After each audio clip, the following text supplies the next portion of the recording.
Jiribam Praja Miyamna ngasi tawjariba total shutdown ngasi gi maruiba pandamdi ngarangi pung taruk tagi tawjabani ngasi gi pung taruk fawba tawbani total shutdown se ngasi gi pandamdi ngarang da nahan ta thokriba koi gi borobega saita micham kaya pharaga pubi ki ba hauji khangdri kadom da kadai da leiriba ko ki singna pha ki ba singje asi athuba matam da puthokbiu asi ba singdogi siriba asi ba singji makoi gi maral sapchana leiraba kuki singna tawriba attack mi mangda pugiba mayam se asigi haliba kuki singge athuba matamda puthokpiu haina khoi gi praja myamna lutra homdoina pullaga ngasi khoi gi phamiba khoi gi shutdown da thong da thaliba myam se khoi tawjabani aduga ngasi aina yamna nungai jadaba thamoi da pendaba amadi lei maramdi thoiba thawdog asi Jiribam borobega da thoiba thawdog asi thom da basu yabani asi dai sida khoina security force sam chani dang thambiram bada akhoi ngasi mitam praja soiba se somai na khalli aduga mayon da tawriba thabak sina jurisdiction manung sidai sida akhoi ge curfew je thambidraga mayon sida akhoi ge Jiribam mayon sida akhoi curfew je thamjan bireba asidi tawriba thabak thoram se urubada akhoi ge maidai je khunai je munnaba tawrakba thabak amani ai isana masidi kandem tawjari maramdi karigi no haida mafamda tawriba thabak tugana security force inge thajan bidadana adegi curfew thamjandana akhoi saida mayon do ina thamjan bireba asimaso yam thawai nungai te khoi kano gi government gi mathakta aduga loina na khoi Jiribam praja miyam se pikhraba Jiribam sidai sida ka piba bom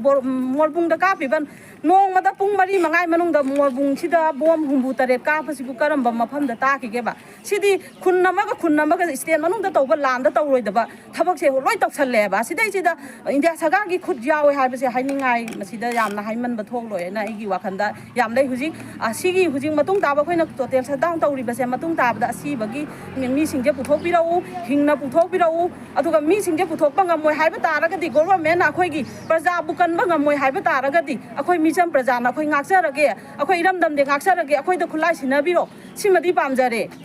huji phauju wahai mache da ma ba haidri akhoi gi CM biren sar na so ka imta wahai mache ba ha bi Jiribam praja se Jiribam district se akhoi Manipur manung da Chandabra sa se akhoi thamoi yam nungai te pungning cham nung sieba miyang angang duna mama duna angang do kolaga yenga mami to nungai tana khallaga adugi wakhanda na khoi da phawri bdo na mi pen na yengo CM sa na mi pen na yengo Jiribam praja khoi yam nungai te we are really very sad in your inaction and ignorance to one Jiribam people. You are still silent.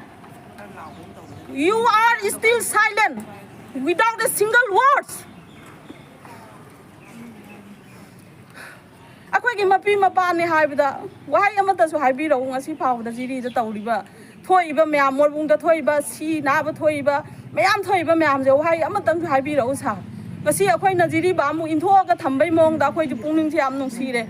akhoi da kali su lai jada ba noma gi suraga talaga chajariba praja se akhoi kai tawraga hingu haibano sa asing matang haibiro